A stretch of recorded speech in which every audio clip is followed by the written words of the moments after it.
So I turn my podcast on, turn the volume up, push play to hear what these dudes will say. 'Cause for romance now I know that there are only hope.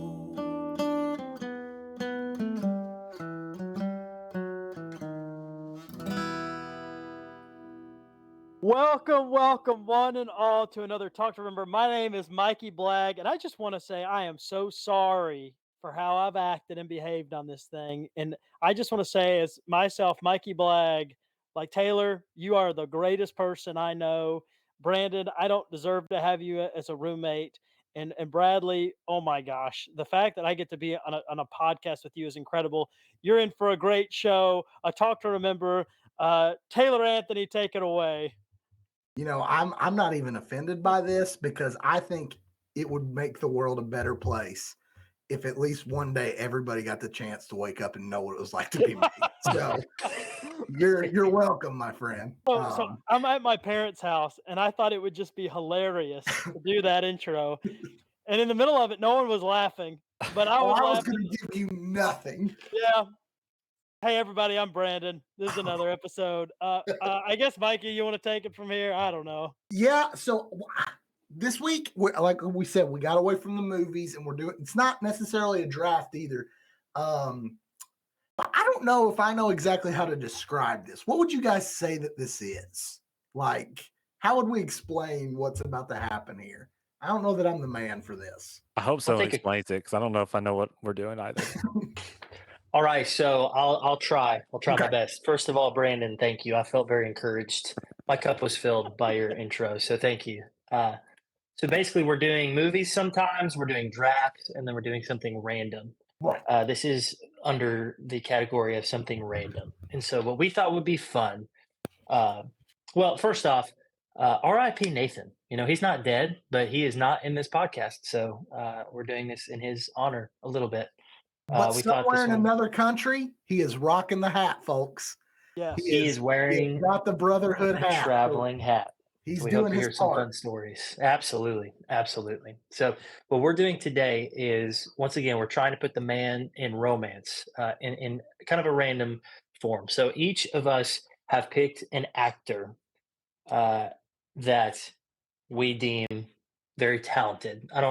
We deem very talented, and we took a random drawing, and each of us has to rate movies that the other person picked of their actor. So we'll get into this, but so my actor I chose was Steve Carell. The person that drew me has to rank Steve Carell's top 3 love movies that he's ever been in.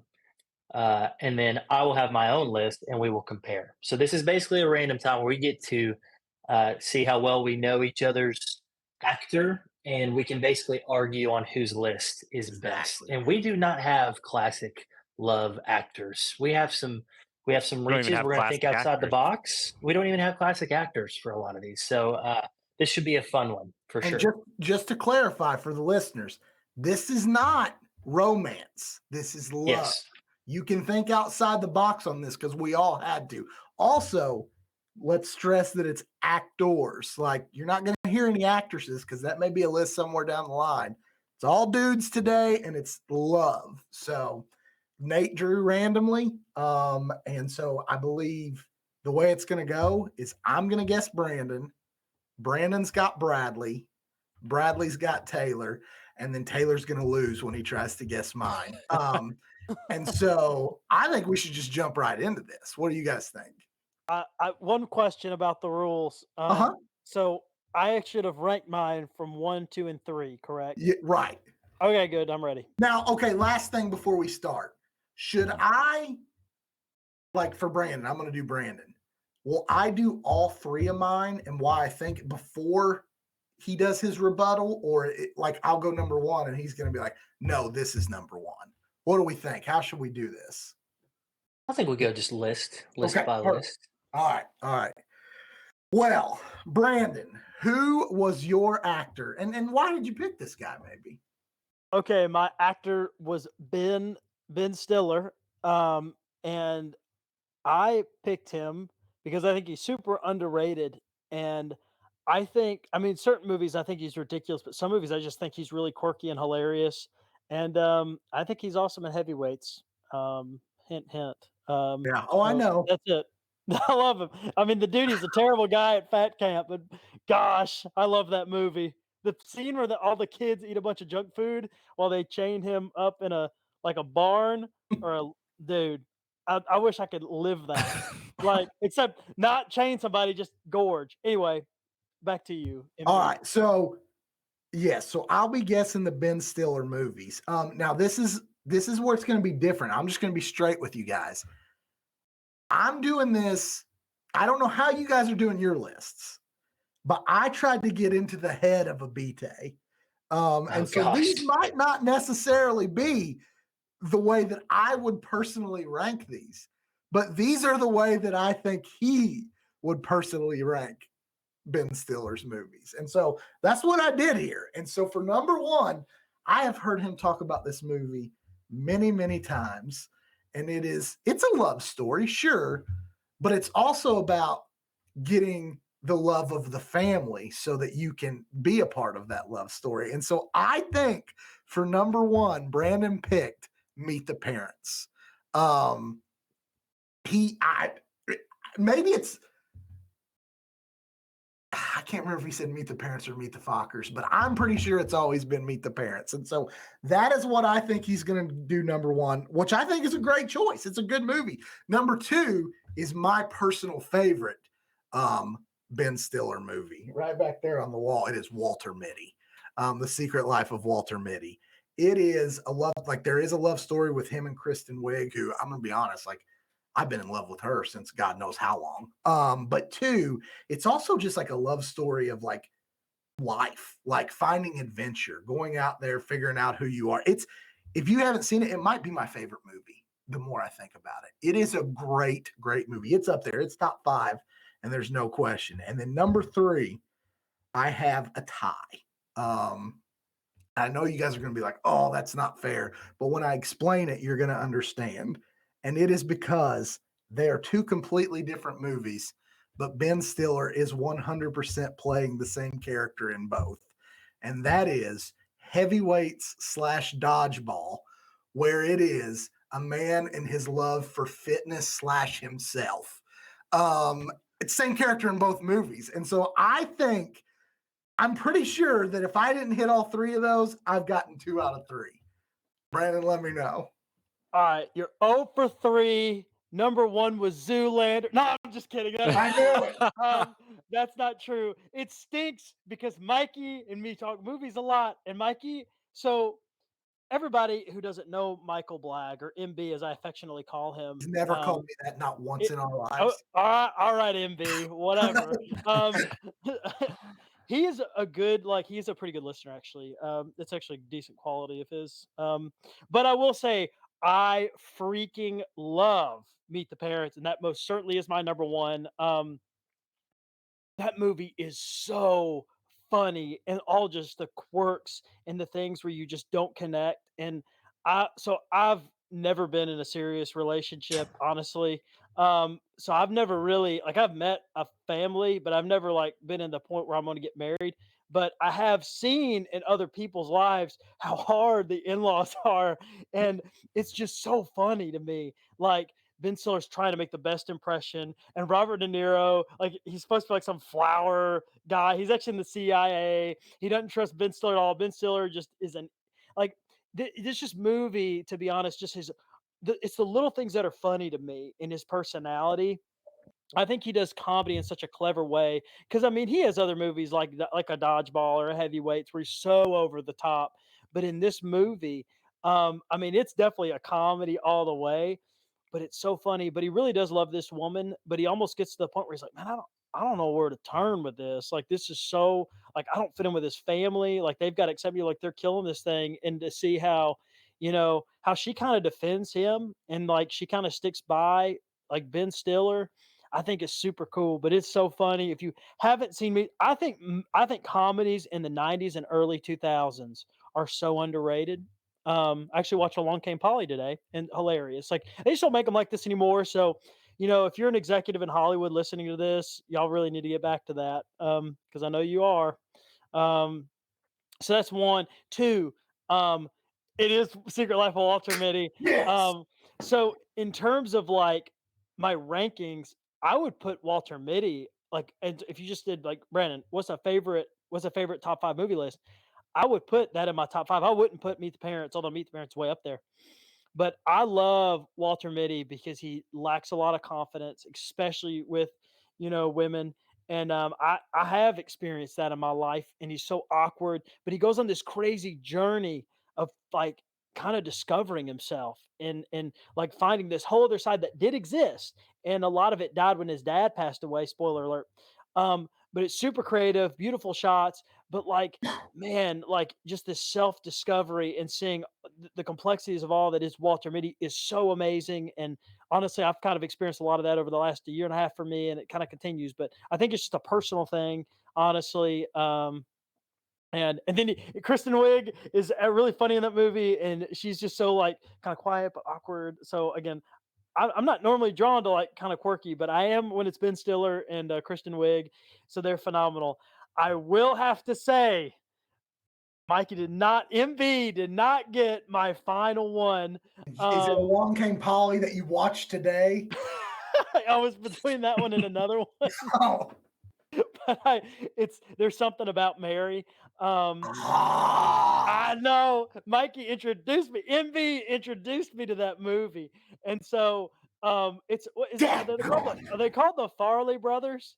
Barely. Fairly. So it's a Fairley Brothers movie. So they're just like they're out of left field. Like it's so ridiculous. But like Ben Stiller like crushes on Cameron Diaz in the movie, which is what's the name of the woman? Mary. That's her Mary name. So and then they somehow reconnect, and it's super weird. But I just think it's really funny. And at the end, what's his name? Who's that quarterback for Green Bay? Brett Favre was like her love interest, and it was actually like because they saw, like, oh yeah, Brett, and then it ended up being Brett Favre, so it was really funny. Spoiler alert. But yeah, I just really thought that was funny. But I really like Ben Stiller. I'm actually a fairly decently big Ben Stiller fan. I've never seen Zoolander though, and I feel like I need to watch that, even though I think it'll be crazy. And I also love Night at the Museum. This has nothing to do with this now. I just wanted everybody to know I like Ben Stiller a lot. So, Mikey, good job, man. MB, I'll be honest, y'all. I thought I was going 3 for 3, but 2 is going to be a tough score to beat for the rest of you. I'm going to go ahead and say it. So, Godspeed, everybody. Okay. Godspeed. That leads Brandon into Bradley. Okay. So Bradley, you can let them know who you got and why you picked this person if you'd like. Yep. I think I said it earlier, but I picked the great Steve Carell. I wanted to be a little bit outside the box, but he's just a really talented actor. Most people know him as Michael Scott, but he also just has a lot of really good movies. Some love interest, some not, and I really like the movies I picked for this. And I have one that I know Brandon's going to get. It could be number one that he picks as well, and I think he would get a kick out of this as well. But I'm really excited. So Steve Carell, would love to see what Brandon has come up with. I can't wait. So Bradley, thank you for that. I think there's a great chance I go 0 for 3. Okay, so I absolutely love Steve Carell in The Office, and that's about it. For whatever reason, I do not like his movies, and I don't know. Okay. I'm a minority. Like I am not. I am not most people. Like Steve Carell is an incredibly talented actor. But when I watch his movie, I'm like, I don't think it's funny. And so anyway, this is a me thing for sure. But there are a few I do enjoy that there's love. And I mean, Bradley, if I get any of these, we are this is a miracle. Like it's a Sunday Oh boy. miracle. Oh But boy. the the first one had to be number one. Look, I know that we all have like real jobs, and like Bradley has a family, but man, I would not I would not think that he. I'm not saying this well. I think it's Despicable Me 1. Despicable Me 1. Look, Mikey, MB, quit laughing. Uh, Despicable Me 1 is an incredible movie. So True. Steve Carell voices the character Gru, and he's a bad guy. He's a bad man, and like he's got a heart of stone, and he's like robbing like the moon, like he wants to rob the moon, and he wants to be a robber and like a bad guy, and he goes to the bank of evil and gets a loan from an evil guy. And you know what I love about fate? Fate and love just are so intertwined. And man, love romantically is beautiful, but so is love of a father to a child, especially an adopted child. And in that movie, you have these three orphans who cross paths with Gru. And honestly, at first, like Gru sees these little girls and he wants to use them to end up stealing the moon, which would be terrible because it'd mess up the tides and everything, you know. But by the end of the movie, three little orphan girls, he adopts them and they totally change his heart. And he ends up watching their dance recital. I think it's like Swan Lake or something. And I mean, it, you can't tell me a movie where love doesn't transform like Despicable Me 1. So Despicable Me 1, I think there's like a 98.72% chance that that wasn't Bradley's, but you never know. Crazier things. Can I tell you what my favorite part of all this is, guys? BT, as I affectionately like to call him, Always. has made it a point time and time again to say Despicable Me 1, which means I don't think we've heard the last of that saga of Brandon. Mikey, could you please let me finish, MB? All right. So to jump back in to not be hijacked again, gosh, excuse me. I would have to say though, MB may have been onto something. Because lo and behold, if Despicable Me 2 is the best second movie. And here's the thing. Look. At this point, Despicable Me 2, Steve Carell is still voicing Gru, this bad guy, but like he's changed a little bit. And at the beginning of the movie, like, man, love surprises you. Like you just don't know when it's going to hit you. You can try to manipulate it, you can try to run from it, but at the end of the day, when love is knocking at its door, you just better open it. And I'll say this lady played by Kristen Wiig. Voice, is that true, MB? Yep. I've never seen it, but I'm taking your word for it. Yep. Well, I'm assuming it is because I think someone told me that one time. And it's a secret agent, and they have to find this like bad guy in a mall, and all of a sudden his daughter, because he's adopted these kids now, like, dude, this daughter like has like first puppy love, a little bit action, but then it turns out bad. So he's like help a grieving daughter, and then at the end of the movie when like they beat the bad guy or whatever, him and the red-headed woman, I think voiced by Kristen Wiig, they end up in love and together. And so you see that, look, it doesn't matter how bad you've been, you can still find love. Love will find its way to you and your front door. There's So someone for everyone, man. that's preach Someone for everyone. Preach it, guys. Preach it. All right. So here's one though. Now, Bradley, I think so. You're saying there's a chance. I think I might bat 33%, 333%, and in the MLB, you make $1 million. So I don't know. I'm gonna say Crazy Stupid Love for number 3 with Ryan Gosling and let's see, let me look at Wikipedia real quick.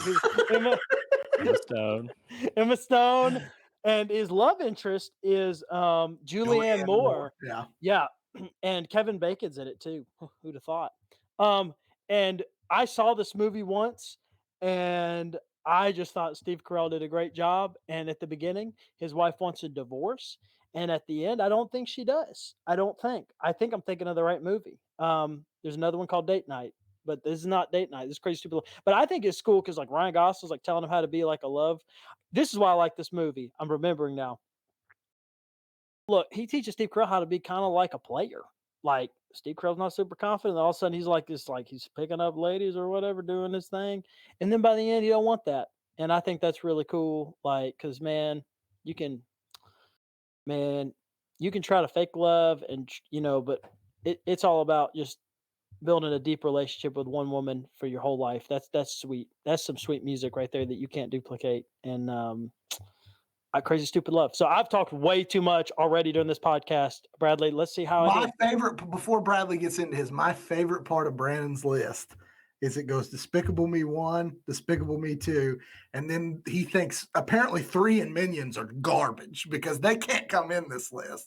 He's got an actual movie replacing them. But hey, man, I respect it. So thank you for the respect, MB. I will say this.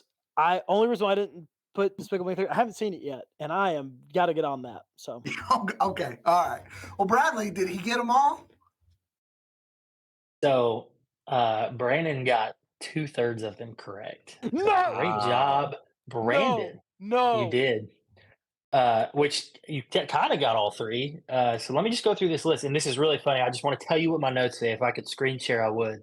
Number 1 was the Despicable Me franchise. Gru, his family, and Lucy. And in parentheses, I put the BK special because I thought that would be your guess. That was my top choice. So you got all of that in 2 choices. Oh my! Number I'm so 2. excited right now. Number 2 is Crazy Stupid Love, which is awesome. I love that movie for a lot of the reasons you say. And I'm just going to piggyback off you. I think that just for everything you said, like, Ryan Gosling tries to teach him how to be smooth and cool. But the best way to get somebody that you can love for the rest of your life is to be who you are and to be genuinely yourself. And then you're going to get somebody for the rest of your life. And the whole divorce is a nasty thing. But that movie's not wholesome in its entirety. But I will say him fighting for his wife and coming back and realizing he's always going to fight for her was really cool. And so, and he's hilarious in it as well. So just doing a good job there. The last one was a funny one. I put Anchorman 1 and 2. It's a love triangle between him, and it's funny because actually 2 of them in my list involve him and Kristen Wiig. So she's made a lot of these lists, dude, y'all. Bradley, I kind of did Despicable 1 and 2 just to honestly be a little funny. I almost put Anchorman 1 because of the I Love Lamp. But Loves anyway, Lamp. this is unbelievable how in sync we are right yeah, now. man, we're right here, the BT connection. I love this. But I'm so happy. he has one of the most awkward romances ever with Kristen Wiig, but also in the scene where they're asking Ron Burgundy what love is, he passionately loves his lamp. And even if you haven't seen the Anchorman movies, you know the "I love lamp" quote, and so that had to make the love list. And Brandon, I was very impressed. So I think we were right there. He went 2 for 3. This is Bradley, you're my favorite out of this. No, you're my favorite. That was awesome. This is amazing. That just made the day right there. But this great next job. one is going to be tough. All connections are now severed. Godspeed, Bradley too. Yeah. Because Taylor, explain who you picked and why. Let me preface this by saying I did not pick my favorite actor. I very much picked the opposite because I wasn't paying attention when we decided on the rules of this. So I picked Dwayne "The Rock" Johnson, who is not my favorite actor. I think he's good at playing himself, and then that's kind of where I end with that. Reason I picked him, it doesn't even matter anymore. I thought it would be funny for someone else to have to pick movies about him, but then I didn't realize I needed my own list, so I hastily made a top 3 list. So Bradley, this is going to be so bad. See. Let me double check that they're ranked in order, but it really just doesn't matter. Yeah, they're ranked. That's fine. Godspeed, Bradley. Okay, well, I messed up a little bit on this. I kind of just ranked my Dwayne "The Rock" Johnson ones. I didn't really try to get into the mind of Taylor. I did the same thing for Mikey, so I'm not sure if that was going to work. But I'm just going to give my rankings. You can give yours. You're not as passionate about The Rock, obviously, but that's okay. I'm going to do my best here. So number 1, we've got a Disney classic, The Jungle Cruise. So I don't know what's more romantic than floating down the Amazon in a nice cruise line ship. I will say, his romantic love interest in that is Emily Blunt. There is not a lot of romantic. If you've seen that movie, they don't play it out well. It's not the best, but there's love there. And for The Rock, if there's any kind of hint of love, it's probably going to make the list. That So we might be got his number only one. love story. So that was Yeah, well done.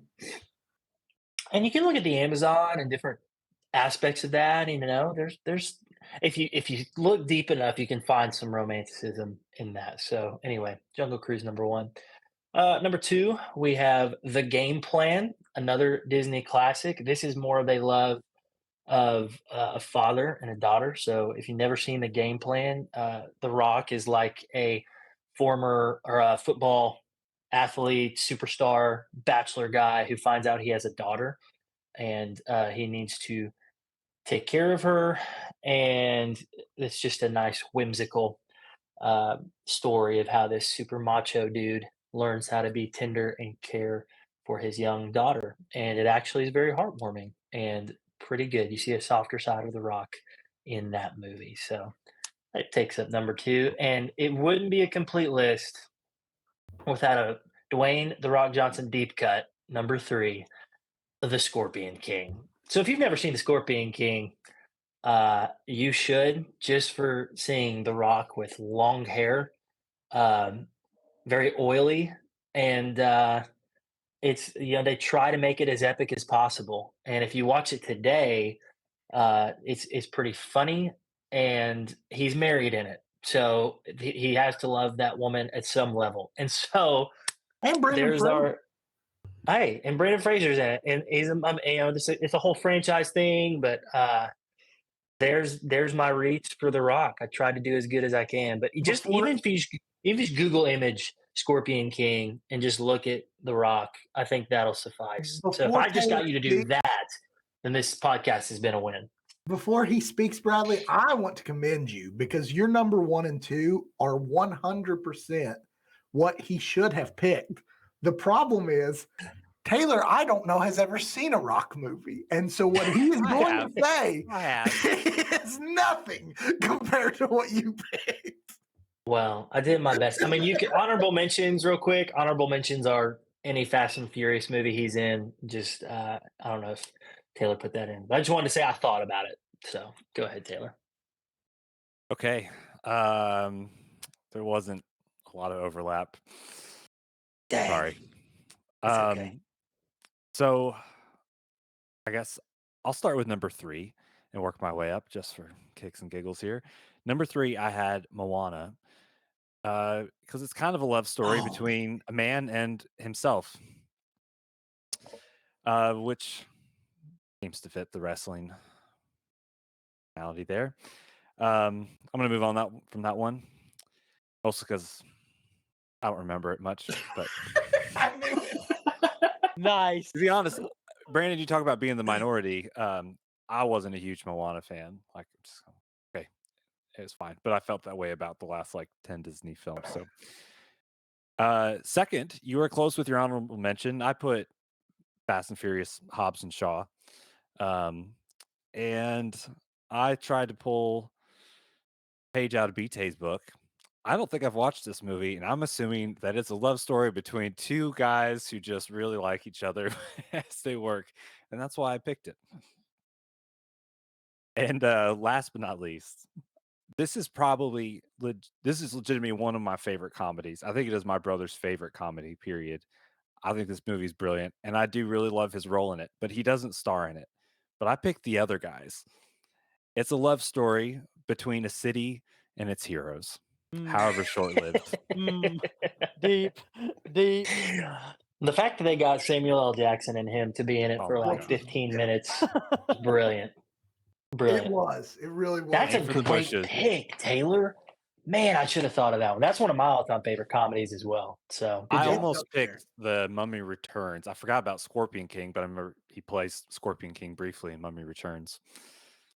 But I didn't. Nice. Well, I think we did The Rock. It's about as good a justice as we could in a podcast like this. Together, you guys My gave bad. him 6 love stories. So, I mean, Right. that's more than anybody else we put on this list. 5.5, because I don't remember that there was any love in Fast and Furious between Hobbs and Shaw. All right. Well, finally, we've got me. And I went back and forth. I almost did Sandler because Sandler's my man. I almost did a lot of people, but I did Robin Williams because I thought number one, Robin Williams, fantastic actor. He could do comedy, he could do drama, suspense. Like the dude could go across every genre of movie. But the main reason I picked him is because I thought whoever got me, Robin Williams has a million movies to choose from. And the odds of you getting my three are slim to none. So this was more about me winning than actually having Robin Williams. And the fact that Taylor drew my name makes it so much better. Because if he doesn't get any, I will never let him live it down. So, Taylor, what you got?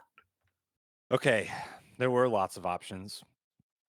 I kind of picked these from the perspective of who are my favorite, but I feel like there's definitely the strong possibility it doesn't match up with your list.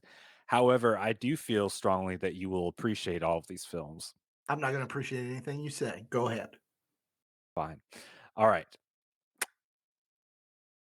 I'm gonna go with yeah, I'm gonna work my way up to what I think is his best. I'm gonna start with number three. Number three. Number three, I have Mrs. Doubtfire, which I think is a wonderful love story between a father and his children.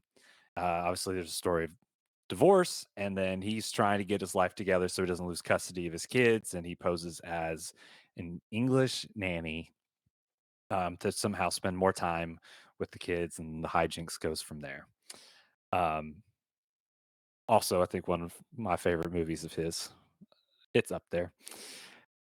Next, how do I want to say this one? Probably use the title. Yeah, I'm trying to remember how I was thinking of picking it. But anyway, I picked Good Will Hunting. I think the love that's shown between someone and a father, again, it's kind of father son, but the love shown um, between Robin Williams and Matt Damon, and Robin Williams being the counselor and not just loving out of professionalism, but I think loving out of humanity. And that scene has probably been over quoted, but to say it's not your fault, I mean, that still gets me every time. I think just a wonderful picture of um, of love healing brokenness.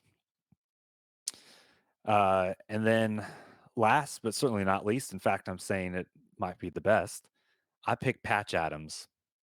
There's a lot of love in Patch Adams.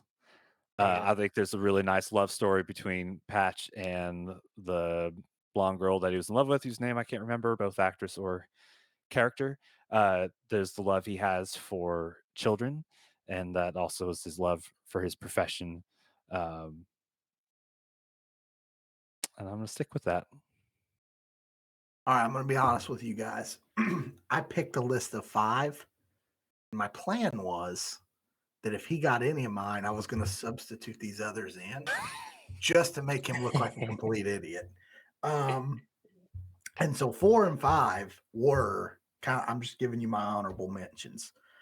Aladdin and Hook, because I just think I could have made arguments for both of those movies and I could have made them really well. Here's where the problem comes in. Taylor got 2 out of 3. He didn't get them in the order. But he got 2 out of 3 of mine. Number 3, beyond a shadow of a doubt, is Mrs. Doubtfire. Like, for a lot of the reasons you said, like, this dude, yeah, is he kind of a screw up? Yeah. Is his life pretty messy? Yeah. But he loses his wife and he loses his kids and he loves them so much that the extremes he goes to, like, you can't not call that one of his best love stories. So I got to give you a point for that. Number 2, Patch Adams. So it's not number 1. Patch Adams is probably my favorite Robin Williams movie. For, again, a lot of the reasons you said, like the love story between him and the woman and the way that plays out is a break your heart love story. But the love for him and just mankind and the way he feels like we all got a bad hand dealt to us when it comes to healthcare. Like, what a cool movie, and how he had to fight to make anything happen. Like, so those were the 2 you got. Number 1 on my list, though, and I've seen it a couple times. It is not my favorite Robin Williams movie. but you can't do a list about love or romance and this movie not be number one. And it is called What Dreams May Come. And it is a movie, it's one of his dramas, but his wife dies. And he literally, it's him and Cuba Gooding Jr. And it's such a weirdly filmed movie too. But he literally goes to hell to get her out of there, and bring her back. And it is wild. And so when it came to love, I was like, well, I can't not put this movie on a list. Will I ever watch it again? Probably not. I mean, it was a weird friggin' movie, but it's the right movie. So I hate to say it, but you got 2 out of 3, man. Well done. Well Good job, done. Taylor. Good job. Thank you. I also had Dead Poet Society as an honorable mention. I think He had so many that it could. He did. Robin Williams has some hits. Yes. and then Flubber. I mean, No. Oh, that's good. But I mean, you could have done Hook for the same reason you did Doubtfire. I completely Right. forgot about Hook, and I really hate that. Aladdin, like the dude gets free, but he still comes back because that Aladdin and him. I mean, they have a bromance. Like, there's so many choices that there could have been. Good Morning Vietnam, a love story between a man and his microphone. That's true. Kind of like us. Well, definitely Brandon. Brandon loves looking at that microphone. Sometimes he'll just do it when we ain't even recording. Like, he'll just walk around the house with that thing. Well, guys, I think we nailed it. I went 2 for 3. I mean, I'm pretty sure with the exception of Taylor and his junk list. But the good news is Nate lost big. He went 0 for 3 today. Again, and so I just want to throw that out there, Nate. If you're listening, man, good luck next time. Better luck next time. But we did it, guys, and so I think when we come back, would it be? It'll be draft time again, right? I think so. Yeah. All right. Yeah. So the next episode, we'll have some kind of feminine draft that we're gonna have to come up with. And then it'll be back to the movies. But this was fun. I thought it was fun. Hey, there's a lot more love movies than you think. You know? Yeah. There's a lot more I'd be guys curious. with a love side than you think. So I think we did a good job. Actresses could be fun too. I'm going to go ahead and take Kristen Wiig off the table. That we've already done all hers apparently, so she will not be on the list. But I don't even know how to close this because there's no. You may not remember all these movies that we talked about throughout these lists, but we hope you remember this talk. Bye. For romance, somehow these dudes are our only hope. I hope you do not remember the movie, but you know to talk. Bye.